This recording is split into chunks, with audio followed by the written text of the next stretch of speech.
Pemirsa, revisi Undang-Undang TNI menuai polemik karena memberi perluasan kesempatan bagi militer aktif untuk menduduki jabatan sipil lebih banyak lagi. Dikhawatirkan ini akan menjadi jalan kembalinya duifungsi TNI. Lalu mengapa ini dipandang sebagai ancaman? Berikut ulasannya dalam Top Review.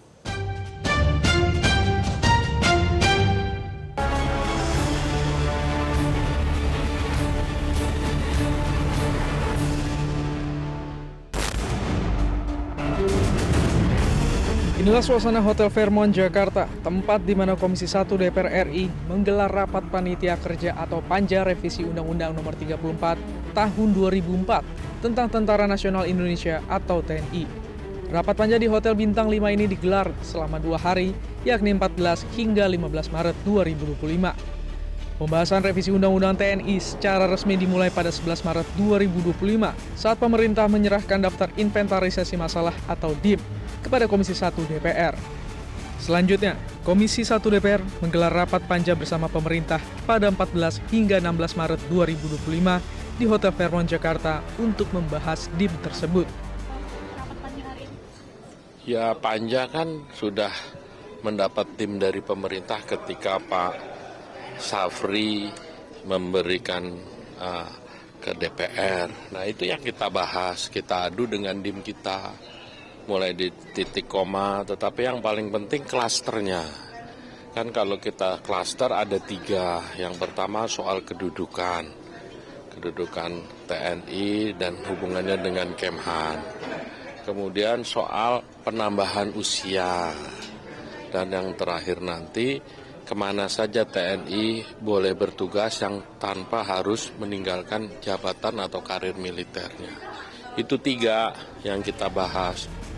Menurut Undang-Undang TNI yang masih berlaku sampai saat ini, ada 10 jabatan di institusi sipil yang bisa diduduki personel militer aktif, ditambah 4 jabatan di undang-undang lainnya.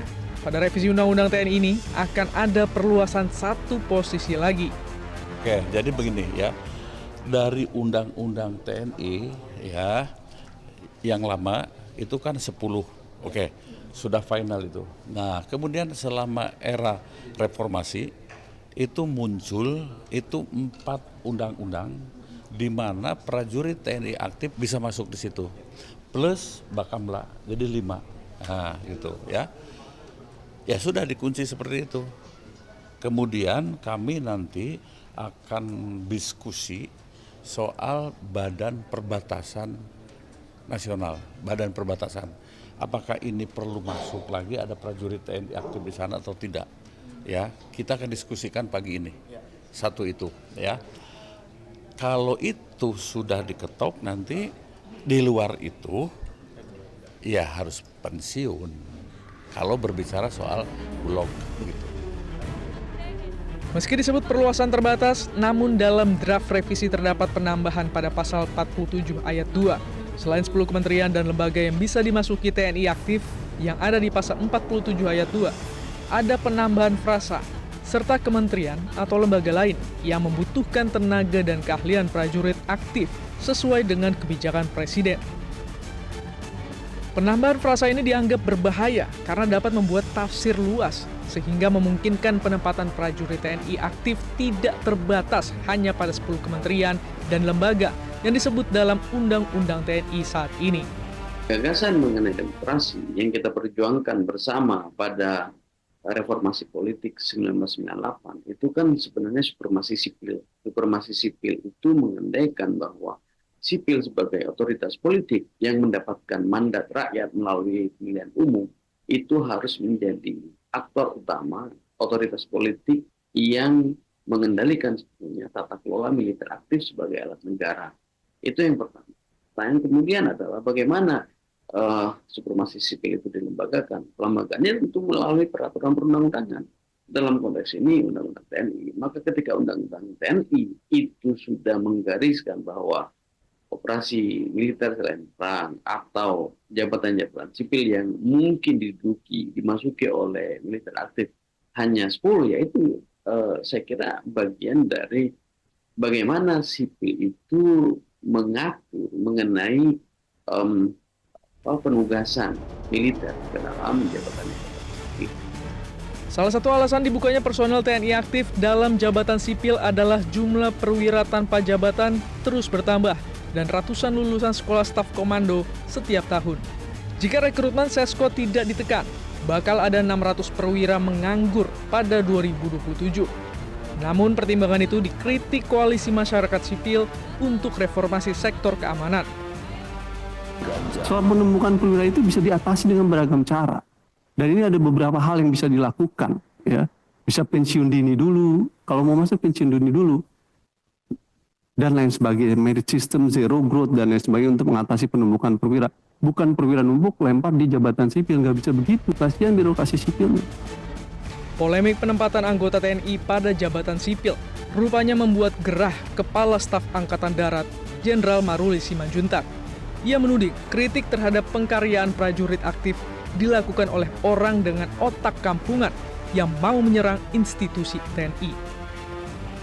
Ini menurut saya otak-otak seperti ini kampungan menurut saya, ya. Dibilangnya kalau tentara masuk ke KL, kasihan yang pembinaan karir. Ini orang waktu ada salah satu institusi masuk ke seluruh kementerian, nggak ribut ini orang. Apakah dia bekerja di institusi itu? Nah ini perlu media-media juga tanggap seperti itu, ya. Kita nggak ribut kok, cuma karena bilang bisa di KL. Kami karena melihat anggota-anggota Angkatan Darat punya potensi, ya silakan diskusikan. Apakah kami boleh mendaftar? Ada sidangnya, ditentukan oleh Presiden, silakan saja. Tapi jangan menyerang institusi. Namun, pengkaryaan militer aktif di jabatan sipil bukan hanya dilakukan oleh koalisi masyarakat sipil, tapi juga oleh purnawirawan TNI yang duduk sebagai anggota Komisi 1 DPR RI, yakni Maijen TNI Purnawirawan TB Hasanuddin. Menimbulkan kecemburuan dari ASN yang menjelang menunggu karir. Dari tadinya cuma juru ketik, naik jadi kasubag, kabag, kemudian direktur, begitu mau jadi dirjen, datang Maijen. Nah, begitu. Betapa sakit hatinya mungkin ya. Selain itu, adanya usulan agar prajurit TNI aktif menduduki jabatan sipil di kementerian dan lembaga negara menimbulkan kekhawatiran akan kembalinya dui fungsi TNI dan menguatnya militerisme. Dan hal itu dapat mengancam demokrasi dan mengkhianati semangat reformasi 1998. Jelajahi cara baru mendapatkan informasi. Download Metro TV Extend sekarang.